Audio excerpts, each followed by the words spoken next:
The kick's power comes from the torque generated by the rotation of the hips. It's the same principle that cracks the whip. Turning the hips just a few degrees forces the foot to travel a much greater distance and creates a lot of speed as it does. The longer the leg and quicker the rotation, the faster the kick. And unlike karate, Muay Thai fighters are also taught to strike with the hard bone of the shin. A Muay Thai kick can generate roughly the same force as a baseball bat. Enough to crack a rib. It works like a point of a knife. All the force is magnified by being concentrated in a small, hard area.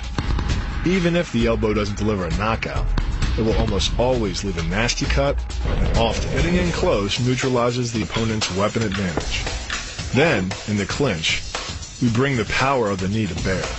Unlike the kick, which relies on rotation to create power, the knee gets its power from leverage. Pulling our opponent down as we drive the knee up can deliver up to 2.5 tons of force, enough to lift a car. It's not the arms, but the legs that drive this. Like a piston, the explosive power of the legs is capable of generating hundreds of pounds of force, all to a very vulnerable area, the soft underside of the opponent's jaw. Like the Hanuman move, the flying knee relies on the explosive power of the legs. But rather than spread the power of our blow over two fists, it concentrates it into the spear point of the knee and combines it with the force of gravity.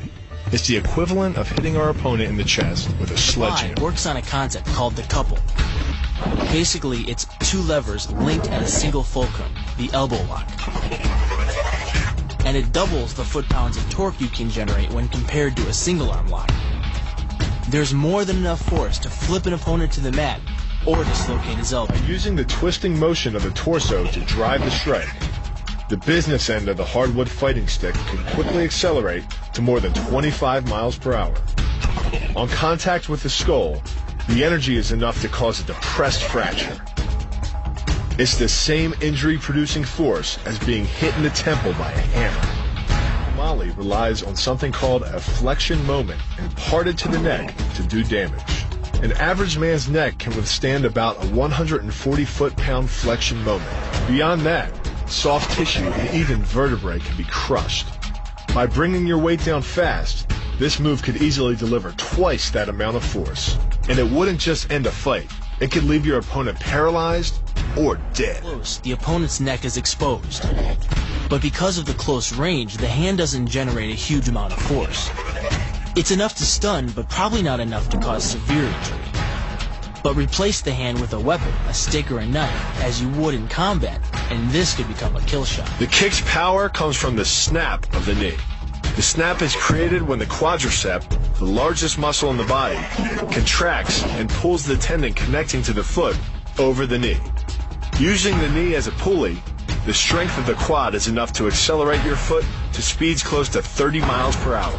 Because the area of impact is focused on a small part of the foot, it magnifies the force of the blow, making it capable of dropping 1,000 pounds of force on your head. It's like getting whacked in the head with a Louisville slugger. Works by taking the opponent's blow at an angle, which deflects the energy of the blow away from the vulnerable torso. The harder you block, the further his blow will be deflected, and the more open he'll be to a counter strike. Rotating your fist 180 degrees right before it strikes the intended target. The twisting snap of the arm maximizes the speed of the punch and magnifies the force of the blow by concentrating the impact on the first two knuckles of your hand. Done correctly, it can deliver as much energy as a bowling ball dropped from the top of a house, more than enough to cause soft tissue damage or break a rib. Because it swings through such a wide arc, the wrist is moving at speeds of up to 43 miles per hour. And since the radius doesn't deflect or compress nearly as much as a fist, it can deliver a staggering blow, like being hit with an axe handle. This roundhouse kick is designed for maximum impact. With the powerful muscles of the thigh yanking the tendon over the knee, the foot accelerates from 0 to 21 miles per hour in just 1/3 of a second.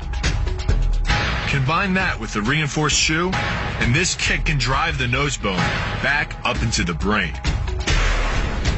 It's aimed at the largest gland in the human body, the liver. A direct hit won't just bring an opponent down. It can rupture the gland, causing severe internal bleeding. But the liver is well protected by the rib cage, so the kick must be accurate to within half an inch. In this move, the forward propulsion of the hips, combined with the piston motion of the lower leg, can send well over 700 pounds of force directly through the rigid bone of the heel.